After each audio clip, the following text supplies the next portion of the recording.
happy day. We are talking about ways to write your story. Rewriting your mental health story, rewriting your story as it relates to neurodiversity, rewriting your story as it relates to autism. So I'm Dr. Virginia, I'm a board certified psychiatrist. And if you're over here on TikTok, we are certainly not going to be over here very long. And if you miss some things, head on over to YouTube, Facebook, or Instagram, and you can pick some things up over there. So what are 3 things? Just 3, not a lot here, not a lot today. I'm not going to bust your brains. It's the middle of the week, it's hump day. So we're just trying to make it through the end of the week. So what are 3 things that you can do and use to rewrite your story? How can you rewrite your story? So first of all, let's think about why you would want to rewrite your story. There's so much great science and data on the fact that even if a person has had a traumatic experience, even if they've had a period of time where they felt socially rejected or they've had other difficulties, one great thing is that your brain can undergo something called neuroplasticity. We continue to learn new things about the brain literally every year, sometimes multiple things in a year. But neuroplasticity is basically the fact that the brain can be moldable. Connections that used to be there can get pruned, just like when you're born with so many neural connections. And it's literally use it or lose it. The ones that you're not using, you do start losing. But you can also switch those brain cells, those nerve cells around, those connections around, make new connections or reconnect things that weren't there before. And that's a combination of neuroplasticity and neurogenesis. So I have a plastic bottle I've been drinking water out of. Notice how it's very moldable, because that's what plastic can be. So that's why we say neuroplasticity, right? Because I got a neuron that only wants to go this way. Well, I can maybe shift some things and make a new neural pathway. So now it goes this way. Okay, good old plastic that will be recycled. Now, what does this mean for rewriting my story? There are several therapies, and I'm giving you an example of neurotherapy with something called narrative therapy. So if a person has experienced a trauma, you can undergo a therapy, and in the therapy, you literally rewrite your story. And when you are rewriting your story, your brain starts accepting that new version. We can do that with people with trauma. There's trauma-focused CBT. There's cognitive processing therapy, where a person at the beginning can give their account. And it's not so much that you're lying to yourself, because I've had patients say, well, am I lying to myself? It's not so much as that. What it is you're basically reframing things, okay? So if I had a picture behind me, which I don't, I could take that picture and just look at it the way that it is, and that would be fine. But then I could put it in a different frame, and the way you look at it is going to completely change, right? If I put it in just a regular old wood frame that looks like materials that you make a cabinet out of, that's one thing.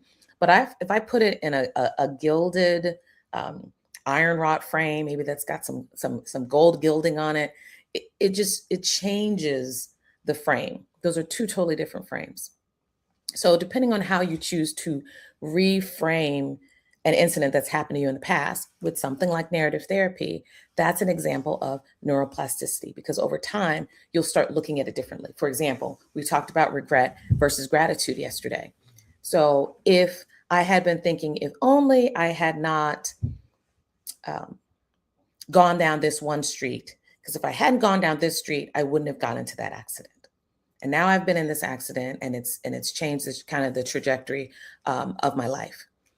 A way to reframe that, again, you're not lying, you're just reframing it, is even though I went down that street and got in an accident, I learned later that had I kept going the trajectory that I was on, there was a massive pileup, an even worse accident. I got into a little fender bender, right? And it changed my life, because the person I did the fender bending with,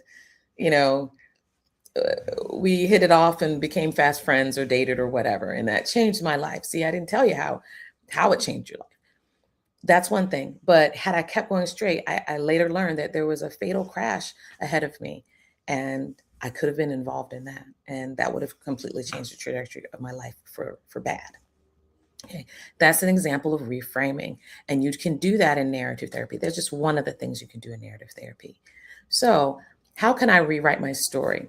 Number one, you go through that process where you say, I want to reframe my story. I want to think about things differently. I want to do it differently. Number two, you actually rewrite it. But I encourage you to rewrite it from a cognitive behavioral therapy standpoint. CBT is basically where you think about the thought, the feeling, and the behavior associated with whatever the situation is, or whatever strong emotion that you're feeling. And then you come up with alternative concepts or alternative thoughts related to that. And then number three, when you're doing this, you want to make sure that you've thought about why you want to reframe it. You actually start reframing it through something like a cognitive behavioral therapy or a narrative therapy. And then number three, you practice. You go back and you rehearse it and you continue to use it. When you are doing that, that is a way to literally cause your brain to be reshaped. Now, let's go Bible for a moment. Romans 12, 1 and 2 says, be not conformed to this world, but be ye transformed by the renewing of your mind. So the Bible is great for telling you what to do, but not always how to do it. I love CBT because that's a version of therapy, cognitive behavioral therapy, that you can use to transform your mind. Okay. And I do believe that Alan Beck was on to something, whether he was a Christian or not, I don't know. God rest his soul. But he said, you have to think about what you're thinking about. Think about how it's connected to feelings and think about how it's connected to behavior, and then reframe your thinking from that. Come up with an alternate thought. And that is what changes your mind. That's what literally transforms your mind, which is also biblical because it says, and as a man thinketh in his heart, the feelings, so is he. How he behaves, his character, what he does. So I think, again, going back to the Bible is a great thing to do when you're thinking about therapy, because I truly believe it started there. And then we just kind of mimic it. I was talking about biomimicry with my son. God created something, and then man took nature, and from that gleaned and then created something else, right? Like planes. We took ideas from birds, and we literally use birds in almost everything we do when we're making an airplane. Okay. So hopefully this was helpful for you. It was a little bit shorter today, but TikTok, I got it right. TikTok, I will see you guys later, and we'll talk a little bit more this week as we transition to thinking about what we're thinking about, particularly if you're on a neurodiverse spectrum. Okay. You guys take care. Have a blessed day on purpose.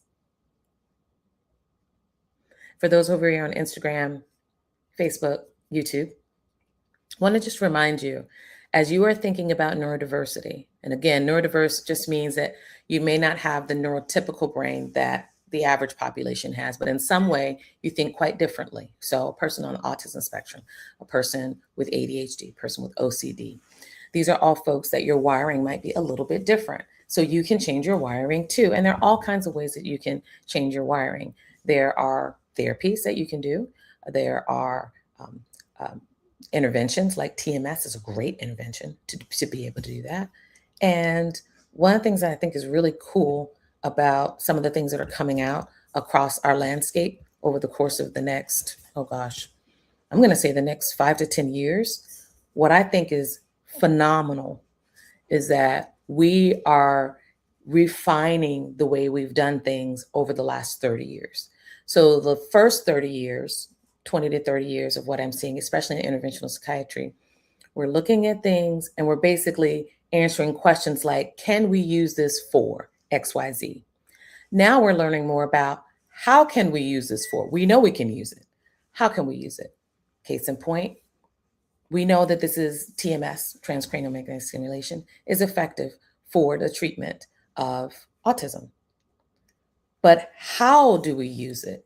If I just put you on the autism program and just put the magnet on one side of your head, usually the dorsolateral prefrontal cortex, somewhere around here, and just kind of set it and forget it, you're going to get benefit. But what particular area are you getting the most benefit, right? Am I trying to get benefit for your behavior? Am I trying to get benefit from a speech perspective? Am I trying to get benefit from behavior that maybe is more aggressive and less able to be controlled? All of those may be different brain targets, right? And so that's the refining. That's the refining. So it makes me think about a refiner's fire. So it doesn't have to be painful, but you do have to want to do it. You do have to want it. Okay. So that's another little tidbit. We will talk more about TMS and autism before the end of this month, but stay tuned for that because we'll have one very special topic just for that. All right. You guys take care. Have a blessed day on purpose.